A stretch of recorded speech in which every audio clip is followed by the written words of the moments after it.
¿Qué tal, Agustín? ¿Cómo estás? Buenas noches. Muy bien, ¿cómo estás? Gracias por aceptar la invitación. Bueno, primeramente, muy agradecido a Dios y agradecido también por tu disposición. Y comentaba recién, y ya te doy la bienvenida y te permito que puedas saludar a la audiencia.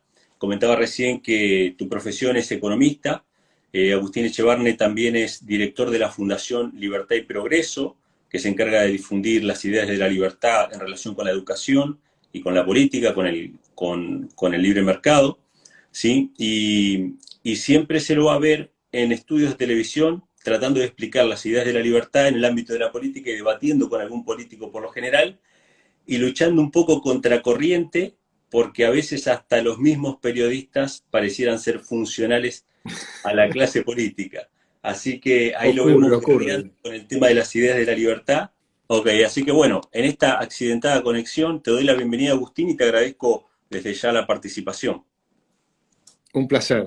Yo te escuchaba hablar, y te lo comentaba esta mañana, te escuchaba hablar acerca de la Biblia en alguna oportunidad. Vos sabés que en este canal siempre tratamos de defender la libertad de conciencia sobre todas las cosas, la libertad religiosa, pero uno de los síntomas que suele suceder, ¿no?, en las sociedades que se vuelven intolerantes o que se vuelven represivas es la regulación en el comercio. O sea, el primer síntoma, uno de los primeros síntomas es que se empieza a regular el comercio y después se empieza a regular el pensamiento. Y ese es el punto, digamos, que más nosotros tratamos de evitar, ¿no? Pero evidentemente en el tema económico, en el tema del comercio, se ven esos síntomas de querer controlar, ¿no? Y yo meditaba esta mañana sobre un pasaje de la Biblia que está en 2 Corintios 3, versículo 17. Yo voy a dar seguramente referencias bíblicas de lo que vos comentes o de lo que comentemos para que la gente lo pueda leer en su casa después, ¿sí? Y en 2 Corintios 3, 17 menciona el apóstol Pablo diciendo que el Señor es el Espíritu y donde está el Espíritu del Señor, allí hay libertad. La Biblia relaciona la libertad con la presencia de Dios, o sea, el ser humano que está en comunión con Dios practica la libertad, practica el respeto, etcétera, etcétera, ¿no? Entonces, más allá de quizá posturas teológicas en las cuales podamos diferir, entiendo que ambos buscamos la libertad en todo sentido y el respeto en todo sentido hacia el prójimo. Y por eso quería invitarte, por eso quería escucharte hablar un poco acerca de la Biblia y la libertad. Yo te pasé algunos ítems. Creo que coincidimos en lo Oh, que estás diciendo, ¿no? Que es el amor a la libertad. Y exacto. creo que, a mi juicio, lo que sostengo y lo que creo es que hay una compatibilidad total en el pensamiento de Jesús con el pensamiento de la defensa de la libertad. Estamos hablando de lo mismo. Más allá de si uno es creyente o no es creyente, a mí lo que me interesa, que por ejemplo, la libertad de opinión es fundamental, el respeto al otro, ¿no? Hay un montón de valores que creo que están muy metidos adentro en lo que es el espíritu cristiano en sentido amplio, y que es compatible, totalmente compatible con las ideas del liberalismo. Y creo que no es compatible con las ideas del colectivismo, a pesar de que hay algunas personas en la iglesia, que en algunas iglesias, puede ser en una parte de la iglesia católica o de alguna otra iglesia, que son cristianos, pero que tienen una interpretación que te lo hace un poco más cercana al socialismo. Yo creo que eso es un error de concepto, pero es mi opinión, me puedo equivocar, por supuesto, ¿no? Sobre todo en estos temas tan complejos que no son los que yo me animo a decir que domino. Pero sí he sido un lector de la Biblia. Alguna vez hicimos estudios durante 3 años con mi mujer y con un teólogo muy interesante, porque además es un teólogo cristiano, pero casado con una mujer judía que es psicóloga. Entonces esa te da una visión muy interesante de un hombre que había estudiado el arameo para ver las diferencias entre las traducciones originales con respecto a las traducciones que se hicieron al griego en Grecia, ¿no? Y que fueron las que finalmente conocimos en Roma, y muchas veces incluso dando un recorrido más amplio por otros países y demás antes de llegar a Italia. O sea que hubo una cantidad de cambios en las traducciones, a veces muy importantes. pero yo creo que en la idea de que hay que tratar de releer siempre los textos, ¿no? Volver a los textos. Volver a Claro, los textos y leerlos y tratar de ver qué es lo que quiso decir en su momento.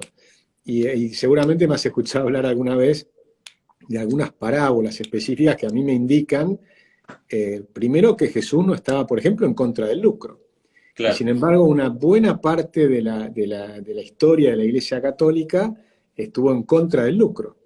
Pero no es el caso de Jesús, ¿no? Y eso yo lo veo en la parábola de los talentos, que es muy claro. Lo que pasa es que cuando uno interpreta y lo pones en el contexto histórico, tenés que debieran contarlo siempre, que el talento era una moneda, era el dinero. Era como si te dijera, te doy a uno $5.000, a otro $3.000 y a otro $1.000.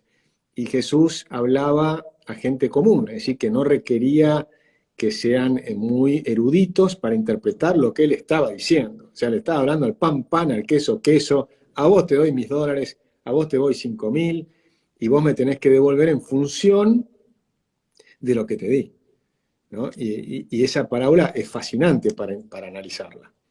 ¿Qué nos dice esa parábola o qué nos dice con respecto a la libertad económica o a las ideas que se promueven, ¿no? Desde el liberalismo? ¿Qué nos dice esa parábola? Porque, bueno, la parábola sigue, este dueño le da las riquezas a cada uno de los siervos y cada uno de estos siervos va y hace una cosa distinta, ¿no? Esta parábola se encuentra en Mateo 25, 14 al 30, para los que lo quieran leer después, y habla de un reparto de recursos, y esos recursos tenían que ser, tenían que Deben estar. ser utilizados y bien utilizados, ¿no? Y en función de la proporción de lo que a uno le da. Entonces, cuando viene el que le dio $5.000, Jesús viene y le devuelve $10.000. Le dice, aquí tienes tus $5.000 y acá tienes otros 5.000 porque hice negocio, logré hacer esto, lo otro, produje algo, produje riqueza, porque finalmente para poder devolverle tenés que haber hecho producir riqueza y devolverle. Y te devolvió. Y entonces el Señor le dice, muy bien, eres un fenómeno, lo felicita. Después el que le recibió $3.000 y le devuelve 6.000, le dice lo mismo, muy bien, exactamente igual que el otro. O sea que uno puede devolver más porque recibió más. Después puede decir más dones, más lo que fuere. Pero él habla de dinero constante y sonante.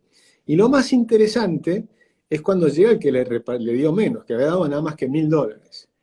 Y entonces el siervo le dice, Señor, aquí tienes tus $1.000. Yo sé que sos una persona muy justa, honesta y demás, pero además, no me acuerdo si la palabra es dura, pero dice una palabra parecida a esa. Sí, sí, Tal vez la puedes recordar si la lees ahora, pero le dice, y entonces como tuve miedo lo enterré y aquí te devuelvo tus $1.000. Y la respuesta de Jesús es tremenda.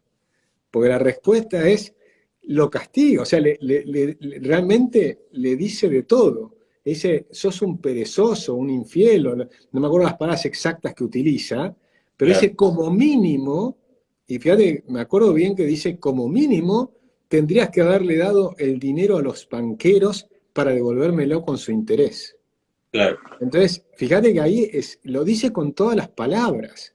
Entonces, cuando después tergiversan, a veces a mi juicio, lo pueden hacer con las mejores intenciones y demás, y sale toda una cantidad de gente que habla en contra del lucro, o en contra de los intereses, o en contra de los banqueros, o en contra de no sé quién. Bueno, están tergiversando las palabras de Jesús, ¿no? O sea, yo creo que él hace un mensaje de que por supuesto se está refiriendo también a, no puede ser no dinero, sino también son tus capacidades de inteligencia, tu acervo que tienes físico y demás, y que tienes que devolver lo que se te ha dado, que finalmente todo lo que nosotros hemos recibido lo recibimos gratis, porque Claro. nos han regalado la vida. Eh, Entonces tenés que, de alguna manera, el mensaje que te está diciendo es aprovechar lo que se te dio. Se te eh, dio la vida, Es, ¿no? es interesante que si hubiese habido una mirada colectivista o de justicia social, el dueño hubiese dicho, bueno, el que produjo más, le vamos a sacar y le vamos a dar al que produjo menos o al que no produjo nada. Y también hay como una especie de respeto o digamos que se satisfizo la demanda del rey en los dos casos primeros, aunque eran desiguales. Es decir, aunque uno ganó más, otro ganó menos, pero ambos hicieron todo lo que podían y obtuvieron una ganancia, digamos, ¿no? Esas cuestiones se desprenden también de esta parábola. Hay otra parábola, no sé si querés pasar a la otra, pero la otra parábola que también podría interpretarse para uno o para el otro lado, pero es la parábola de los obreros de la hora undécima, que se encuentra en Mateo capítulo 20, del 1 al 15, y es también un patrón, es un jefe, pero que en este caso va a reclutar empleados en diferentes horarios del día, ¿no? Uno a la hora tercera, otro a la hora sexta, otro a la hora novena y otros a la hora undécima, teniendo en cuenta lo que dice Jesús de que el día tiene 12 horas para trabajar. Comentame un poco qué cosa podemos sacar de esta parábola, porque te he escuchado decir que Dios es liberal en este sentido, en el sentido económico, en el sentido práctico de la palabra. Sí, yo ahí he dicho Jesús, no Dios, ¿no? Pero Jesús con esa parábola, porque después si no entramos en un debate teológico, ¿no? Si Jesús es Dios o no, pero digamos, Jesús, el texto que nosotros conocemos de Jesús, claramente por lo pronto es contractualista, que eso es muy liberal, es Claro, decir, defiende los contratos, porque cuando vienen a reclamarle, para recordarle a los que están mirando la parábola esa, todos trabajan distinta cantidad de horas y a todos les paga lo mismo. Entonces, desde un punto de vista de la justicia social, por ejemplo, que te dicen igual remuneración por igual tarea, de ninguna manera. Él hizo una cosa que aparentemente para algunas personas puede ser injusta. Uno trabajó 1 hora y le paga lo mismo que el que trabajó 10 horas. Entonces, sin embargo, cuando le viene a reclamar el que trabajó más tiempo y le pagó la misma cantidad de tiempo, la respuesta que le dice es, pero yo, ¿qué hablé contigo? ¿Cuál fue el contrato verbal que te hice? Que te iba a dar, no me acuerdo si eran 5 denarios, un denario, sí. un denario, y aquí tienes tu denario. ¿De qué te quejas? O sea, es contractualista. Es primero que fue un acuerdo libre entre partes. No hay ningún tercero que define cuál es el salario mínimo, vital, móvil, no sé qué, todas las cosas que dicen. No existe esto de igual remuneración por igual tarea. Nada de eso hay en las palabras de Jesús, hasta donde yo recuerdo. Capaz que algún otro texto ahí me puede debatir y puede ser. Hasta donde yo recuerdo, nunca vi nada que hable en contra de eso.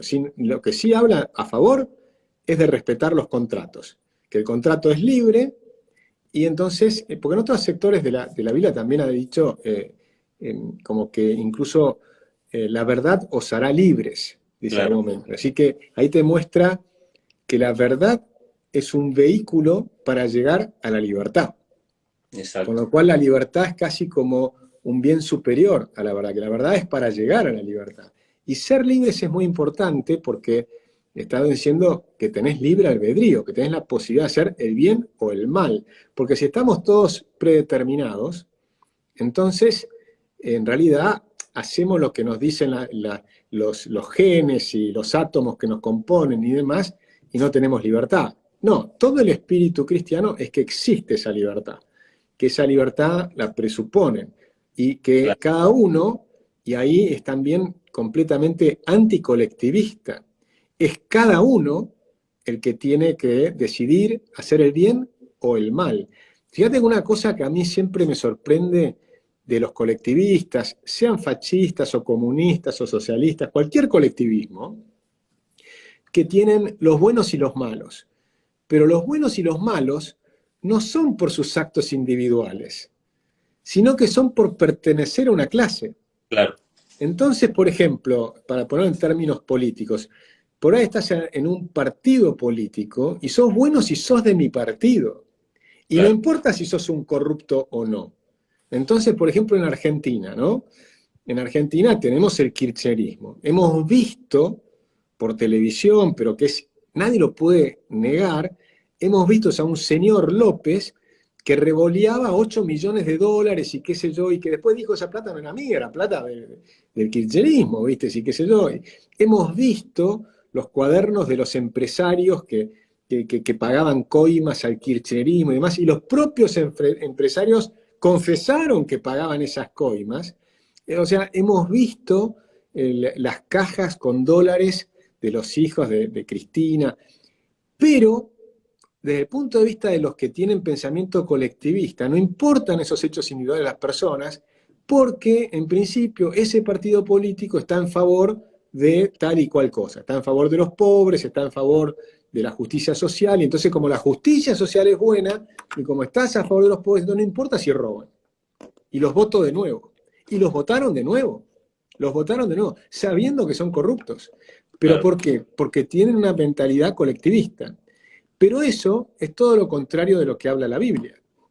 La Biblia te dice siempre, en muchas, ahora no podría citar de ninguna manera todos los casos, pero muchas veces, seguramente vos te recuerdas mejor que yo, una cantidad de veces que te está diciendo que la responsabilidad está en cada uno, ¿no? exacto, O sea que vos tenés la posibilidad de levantarte y seguir adelante, ¿no? Te caes y tenés la posibilidad de levantarte. Y después vas a tener una segunda oportunidad, te caes, te equivocaste, y te va a decir, nadie puede tirar la primera piedra, todos nos equivocamos, pero no sigas tirando piedras, ¿no? claro, claro. Entonces vamos y creo que es un espíritu, el de Jesús, extraordinariamente constructivo y novedoso para la época, porque además, por supuesto, habla del amor. Y todo el espíritu del amor que promueve Jesús es 100% compatible con el espíritu de tolerancia que proponen los liberales. Claro, claro. Y Eh, no es compatible con la sí, lucha de clases, no claro, es compatible con Marx, no es compatible con los odiadores seriales, no es compatible con la envidia. De hecho, está condenada la envidia, ¿no? Por Jesús y demás.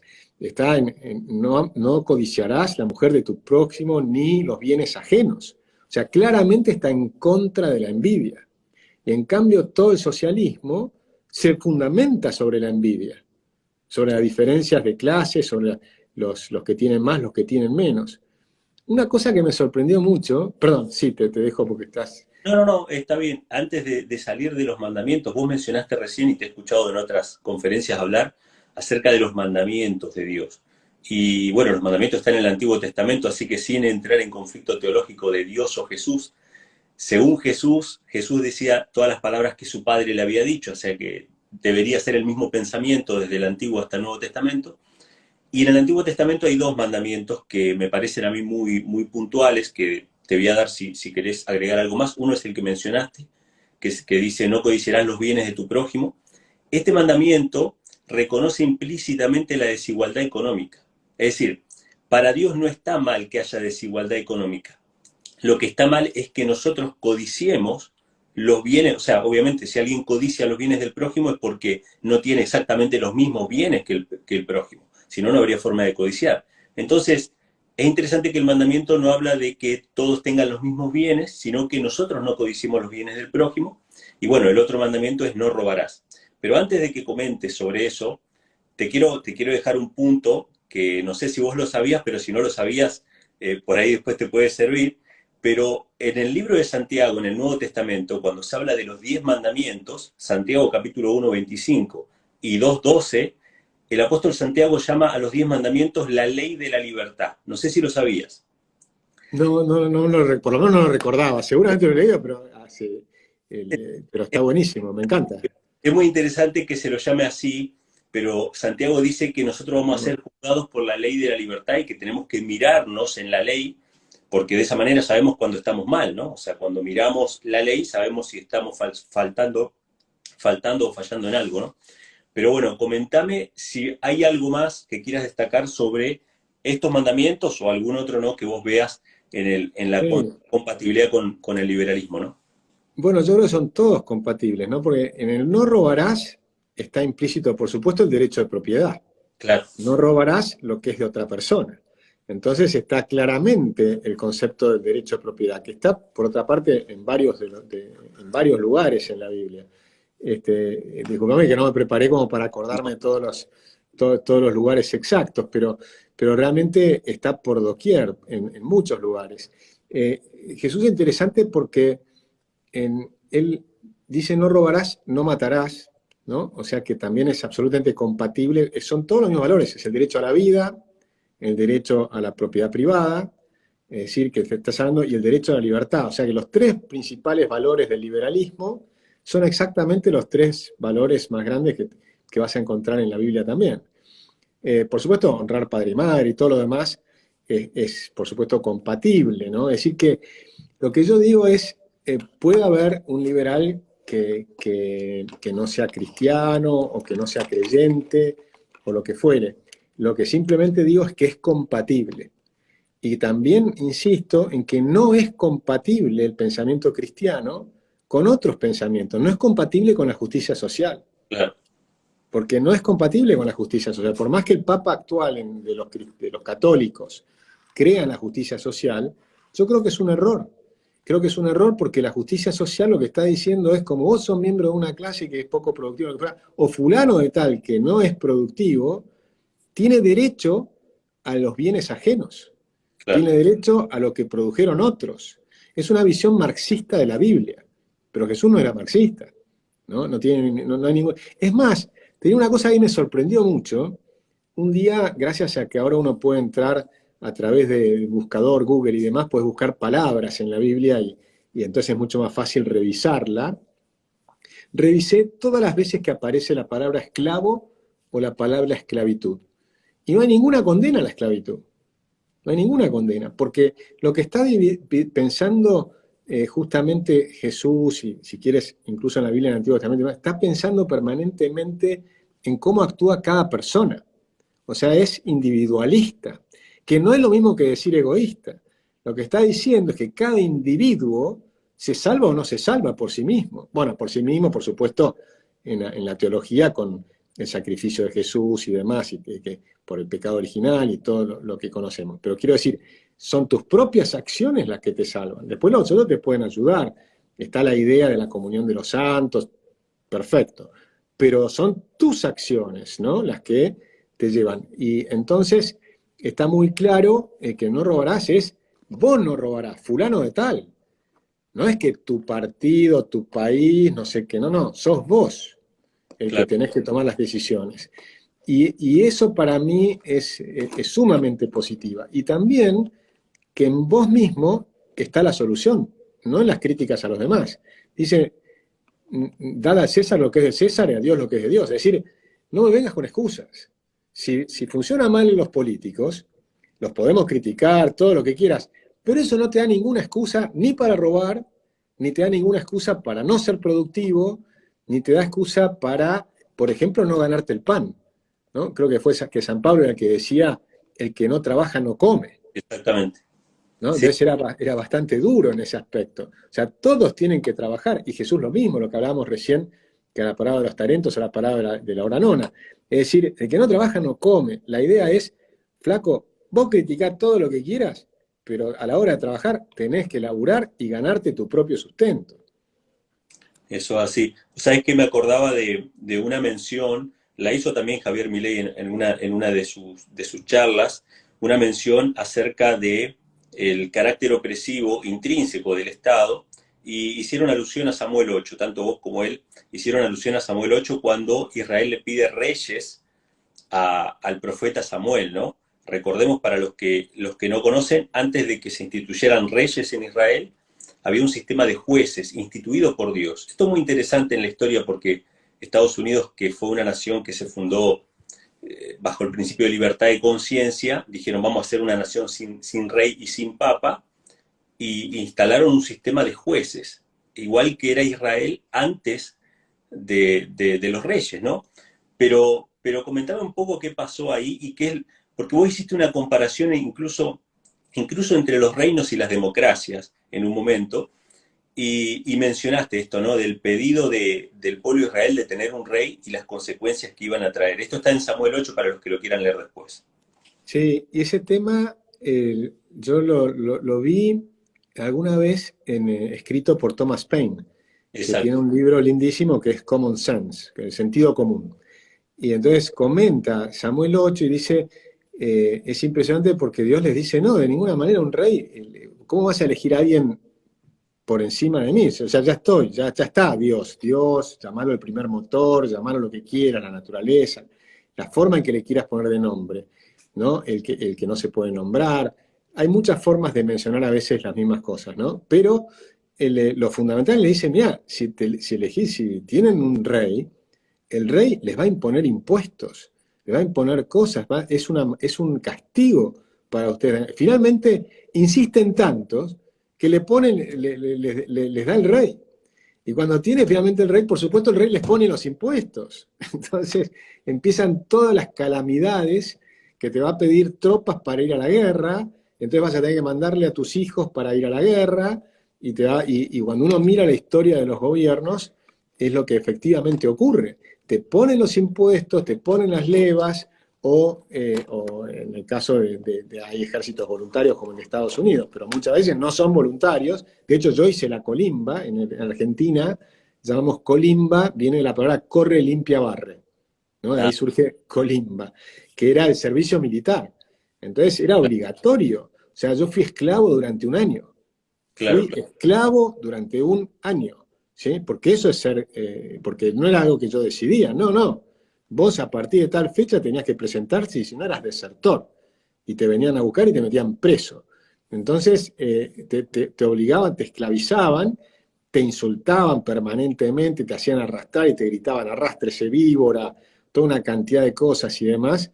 Es decir, que bueno, todas esas calamidades que hacen los gobiernos es lo que en la Biblia dice, es lo que te van a hacer si te ponen un rey. Claro, claro.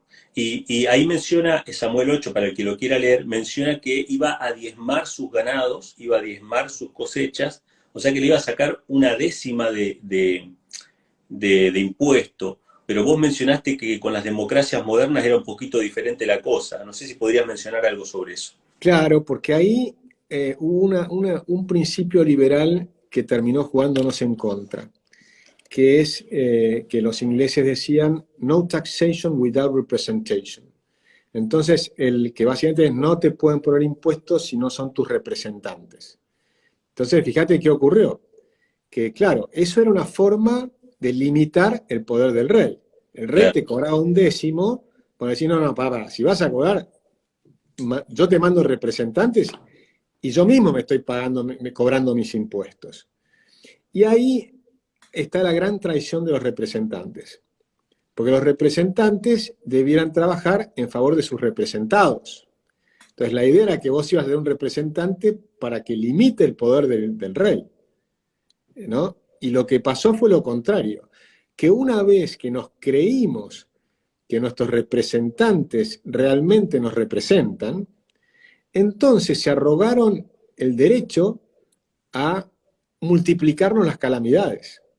Y entonces hoy los gobiernos te pueden cobrar el 50%, el 60%, y te doy mi caso personal, el año pasado el gobierno argentino me pretende cobrar el 229% de mi ganancia neta, ¿sí? 229%. Y yo, seguramente me van a hacer un juicio porque eso no lo pagué, hice una presentación de 17 páginas.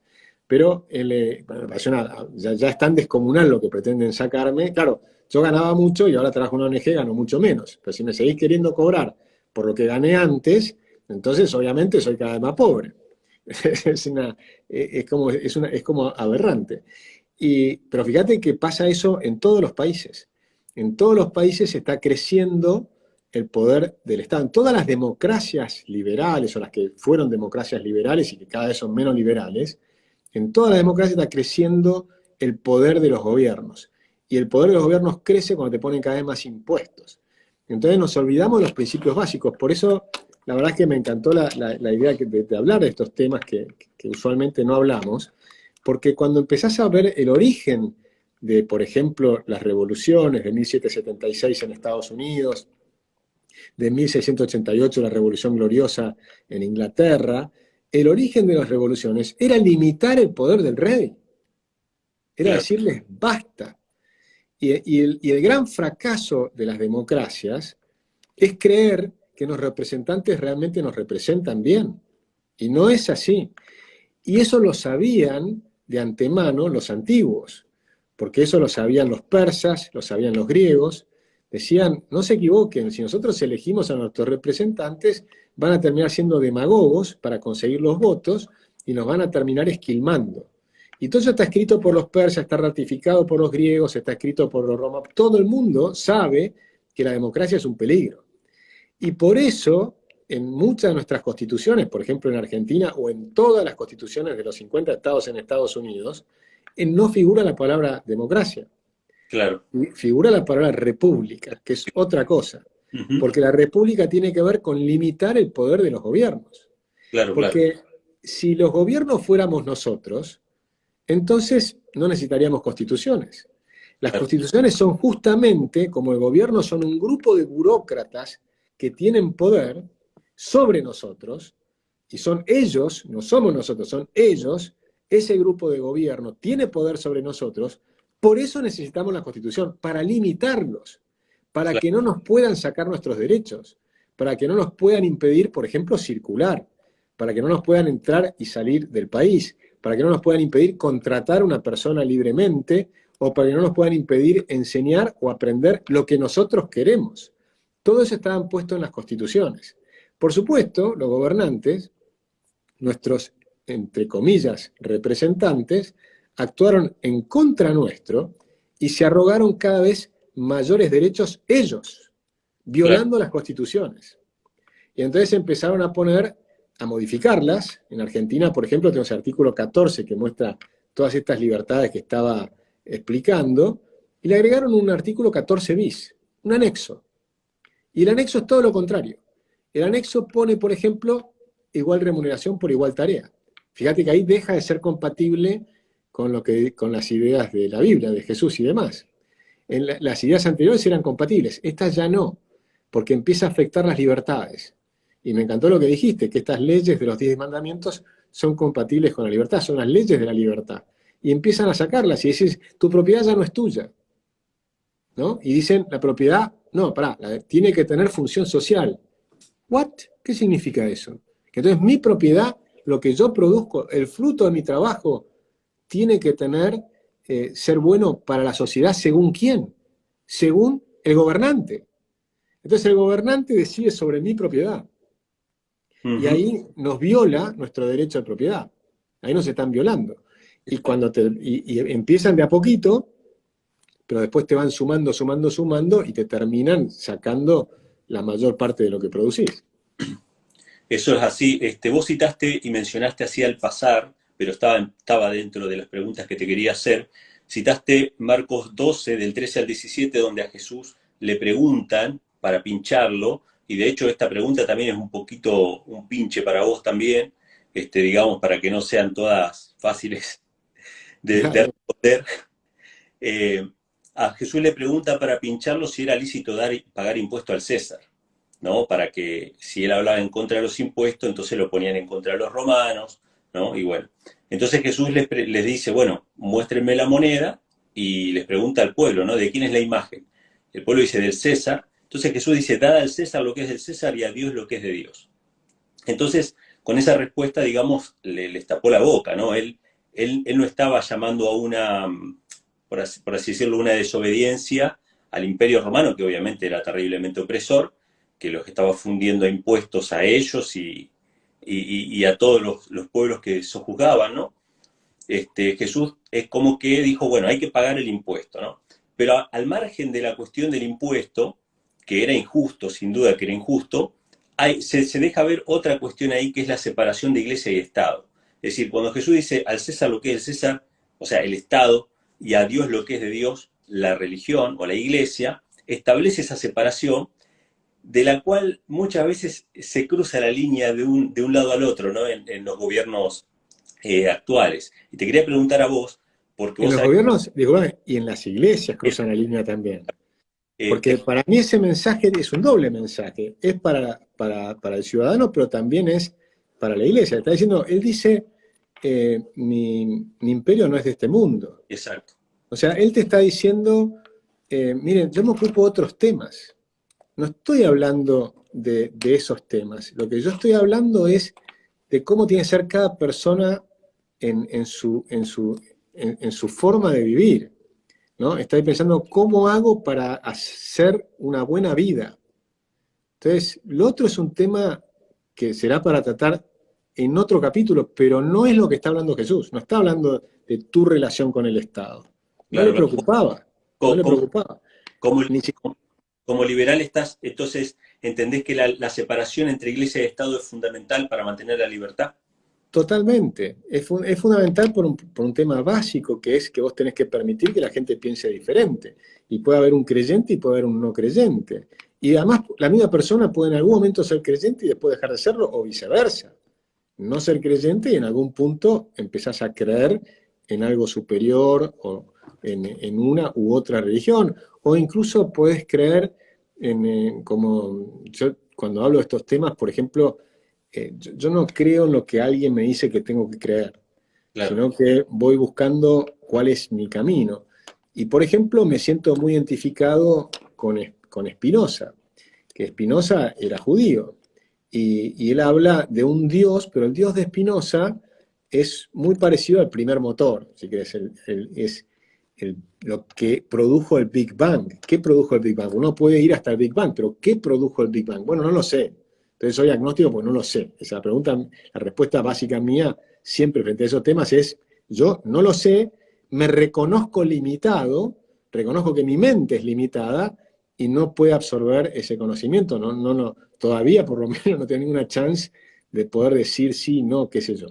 Me siento identificado con el Dios de Spinoza, el Dios de Borges, que es un poco lo mismo, ¿no? O sea, claro, evidentemente uno puede observar la naturaleza, observar que hay cierta armonía, observar que hay cierta frecuencia de vibración con la que a mí me gusta a veces decirlo en términos de la guerra de las galaxias, ¿no? Porque en el fondo es parecido, es The Force, esa fuerza que para mí es el amor.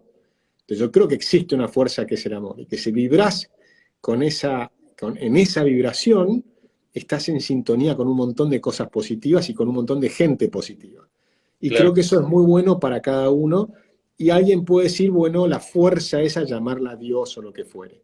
Pero eso uno lo puede sentir. Y finalmente ahí es una experiencia de vida, es una vivencia, ¿no? claro, Es sentir esa vibración, que la podés sentir en la música o en ciertas músicas, ¿no? Hay cierta música que vibra de una determinada manera que te hace sentir bien.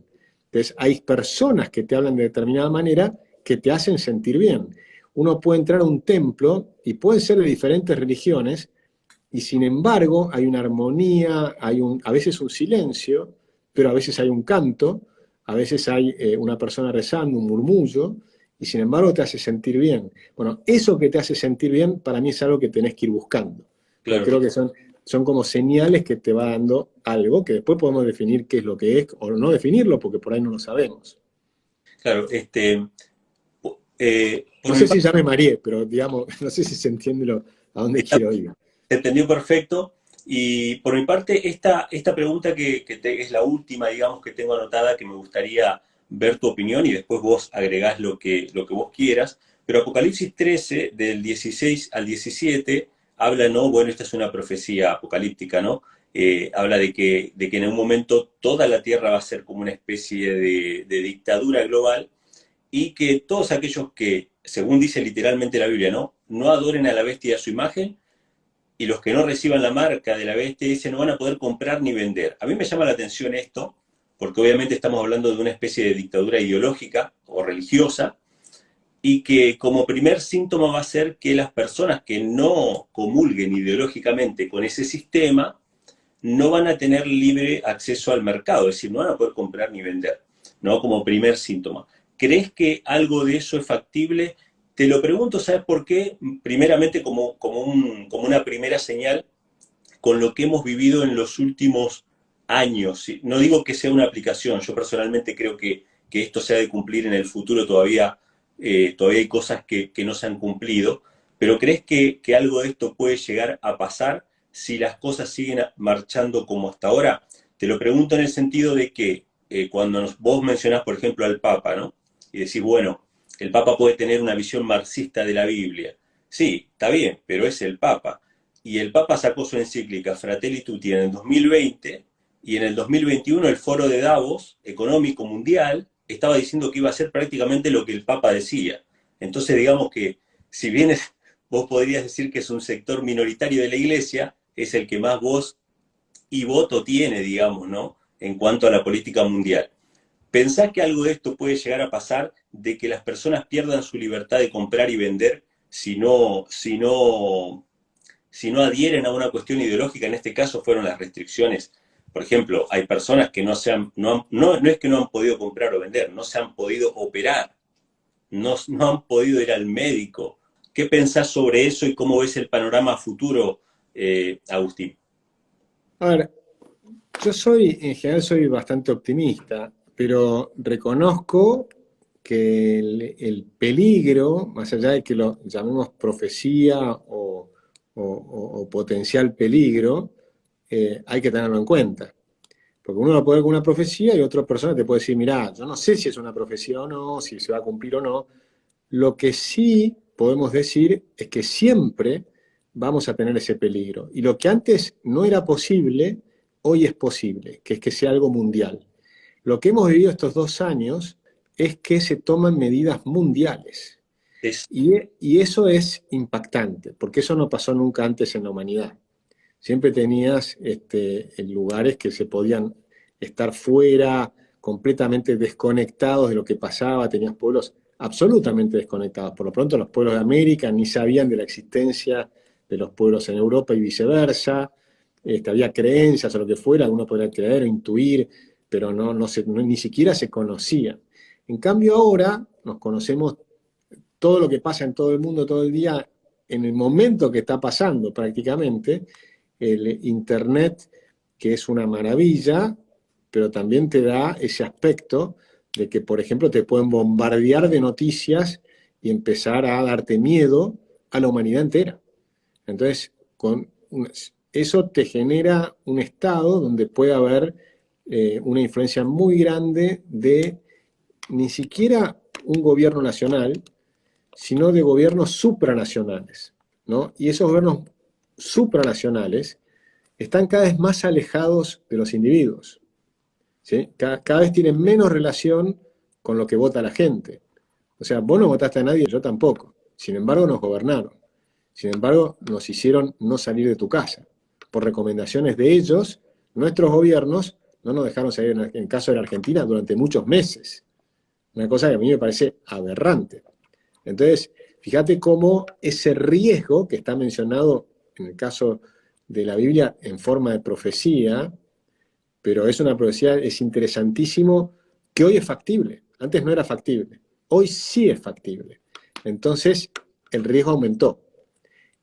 Pero también es cierto que yo creo que hay anticuerpos, ¿no? Los anticuerpos somos cada uno de nosotros con la posibilidad de pensar, el pensamiento libre es un anticuerpo, las religiones son un anticuerpo, que sean diferentes, ¿no? Y que puedan estar en sintonía, en desintonía, en esto de acuerdo, en aquello en desacuerdo. Eso para mí es importante, poder tener distintas opiniones y pensamiento libre. Pero también es cierto que está empezando a ocurrir, por ejemplo, acabo de leer un libro que se llama The Coddling of the American Mind. Y entonces te muestra cómo cuando en el pensamiento de las universidades de Estados Unidos, que recordemos que las universidades de Estados Unidos fueron el templo de la libertad. O sea, Estados Unidos absorbía a todas las personas que eran expulsadas del resto del mundo, lo que dice la Estatua de la Libertad, a todos los oprimidos, a todos los expulsados por pensar distinto, a todos los que por tener una religión otra cosa, a todos ellos les ofrezco mi lámpara. Estados Unidos les ofrece libertad a todos los que quieren venir de afuera. Y así las universidades americanas atrayeron alemanes, chinos, todos los lugares de regímenes represivos, los mandaron allá, los judíos que se escapaban de Europa, y fueron riquísimas las universidades americanas porque tenían el freedom of speech, ¿no? y la libertad de pensamiento. O sea, que además, de nuevo, compatible con la Biblia, ¿no? Entonces, ahí, con esa atracción de la libertad, hoy, lamentablemente, las universidades americanas se han vuelto una cosa muy distinta. Hoy tenés, según la información de este libro, The Coding of the American Mind, 9 de cada 10 personas que trabajan, que son profesores en las universidades de Estados Unidos en las áreas de ciencias sociales, 9 de cada 10 son zurdos. 9 de cada 10. claro, Cuando la proporción siempre es que hay más gente de izquierda que de derecha. Pero cuando esa proporción era 2-1, te la bancás. Vos sos el 1, ellos son 2, pero el poder de las ideas es suficiente. Si son 3-1, también te la bancás. Y yo estoy convencido de que nuestras ideas son tan potentes que aunque te pongas 3 personas del otro lado, si me dan la misma cantidad de tiempo para poder hablar, claro, 1-3, no tengo problema, nos alcanza para exponer. Pero cuando son 10-1, ya no, porque entonces te cancelan. ¿Y cuál es la forma de cancelarte? A mí me ha pasado 1000 veces en televisión. Yo he ido a la televisión 10-1. Y entonces, ¿qué es lo que pasa? Te dan la palabra, 2 minutos. Y por supuesto, después le dan 2 minutos a cada uno. Ahora, cuando vos te dan la palabra 2 minutos y después hablan 10 personas, los siguientes 20 minutos, la gente escucha cómo te están masacrando. Cuando te vuelve a tocar el turno, vos lo que tenés que hacer es ganas de llorar o de irte, ¿entendés? Porque sabés que cualquier cosa que hables, después van a hablar 10 personas para pegarte. Entonces cancelan al que piensa diferente. Y tan lo cancelan que ahora está la cultura de la cancelación. Y los alumnos en Estados Unidos, y estoy hablando de Estados Unidos porque se supone que era el lugar donde fueron todos aquellos expulsados porque querían libertad. O sea, fueron a la Estatua de la Libertad. En ese lugar, el Templo de la Libertad, en ese lugar hoy no hay libertad. No hay libertad de pensamiento. Y lo digo muy enfáticamente porque es dramático lo que está pasando, ¿no? Entonces, ¿qué es lo que pasa?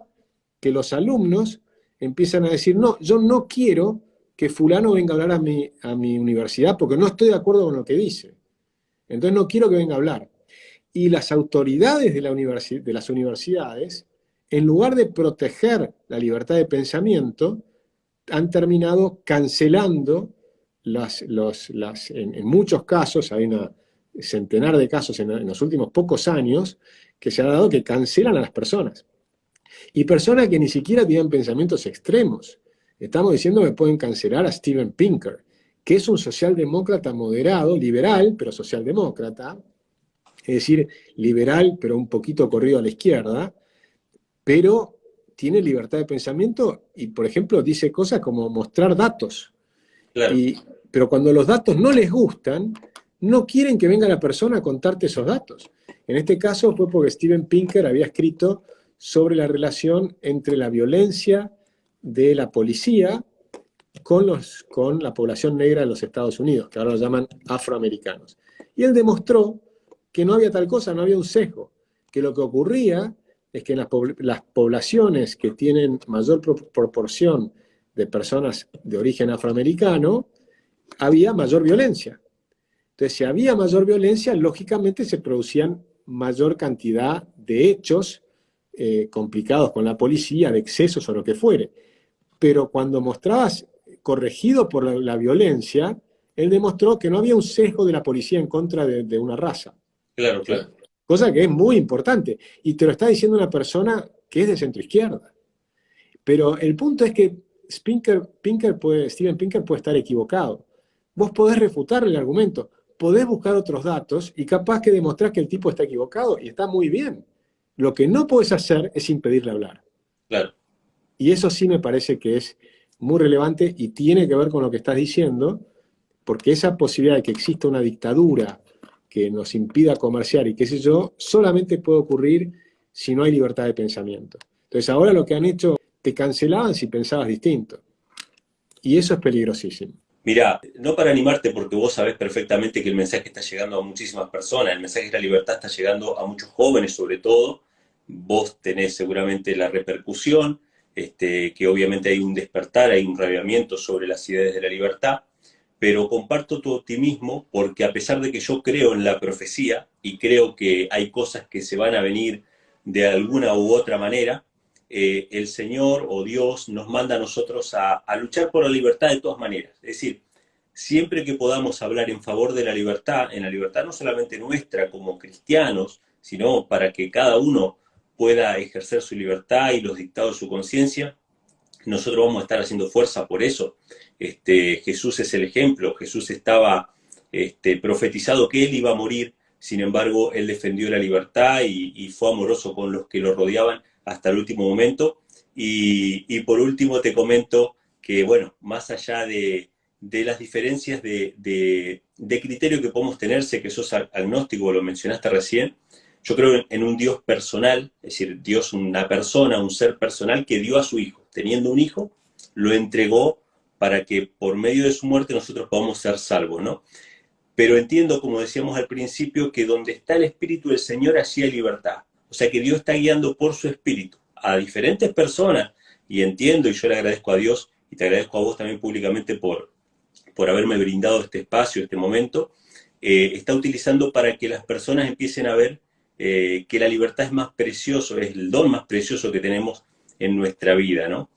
Hace un tiempo atrás lo escuchábamos al presidente Fernández decir que la vida valía más que la libertad, entonces dejen de quejarse por la libertad porque hay que cuidar la vida, ¿no?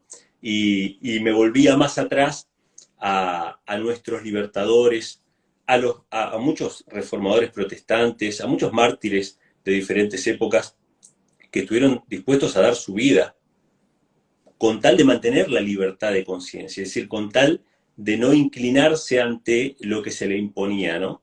Y muchos murieron en libertad, sosteniendo esa libertad. Así que creo que detrás de todo movimiento liberador, más allá de los individuos o las creencias individuales, está el Espíritu de Dios moviendo algo para bien, ¿no? Así que, Agustín, Estamos, por mi parte te agradezco desde ya y te dejo los minutos que quieras agregar algo más. no, más que nada agradecer también, Emanuel, me encantó charlar contigo y cuando quieras podemos seguir conversando. Yo creo que hay que mantener estos diálogos y me hiciste acordar también a Cervantes, ¿no? Que en el Quijote dice, la libertad, Sancho, es un bien de una naturaleza superior, no me acuerdo las palabras exactas, pero vale la pena buscarlo, porque dice que bien vale arriesgar la vida por ellos. O sea que la libertad está arriba de la vida. O sea que, y también había libertarios que decían, dadme la libertad o la muerte, ¿no? Claro. Porque la vida de un ser humano sin libertad no es verdaderamente humana. Yo creo que para hacer una vida verdaderamente humana hay que asumir la libertad. Y asumir la libertad implica asumir la responsabilidad, ¿no? Es asumir que justamente todos esos valores que están en la Biblia, esos valores de los mandamientos, todos esos valores hay que ejercerlos en la vida de cada uno. Y cada persona tiene que asumir esa responsabilidad. Y no podés adjudicar al otro, no podés adjudicar al sistema. Yo estoy muy en contra de toda esa idea de las excusas que te da la ideología del oprimido, la pedagogía del oprimido, como que podemos ser robar porque no se nos dio lo que se nos merece, o todas estas cosas que se dan como excusas, o la envidia, que tratan de cambiar la envidia por indignación, ¿no? Como que la envidia, que es obviamente un sentimiento muy feo, porque es estar en contra de lo que le hace bien a otro. Pero en cambio, si a vos te dan la excusa marxista de decir, pero eso que el otro tiene, en realidad lo obtuvo de mala manera porque el sistema es injusto, entonces transforma la envidia en indignación. Y la indignación parece un sentimiento muy noble, ¿no? Es como que pasa de ser un sentimiento rastrero, aberrante, sucio, bajo, pasa a ser la indignación, que es la indignación del noble, que incluso está dispuesto a usar la violencia para eliminar la injusticia.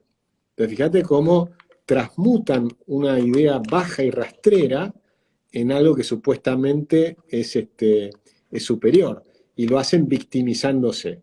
Entonces yo creo que ahí hay que salir de la victimización, que nunca es aceptada, volviendo a la Biblia, y con esto te terminaría, pero yo creo que hay una cosa muy importante, es que todos tienen la capacidad de salir adelante a su manera, que no es llegar al mismo nivel, pero sí en superarte, ¿no?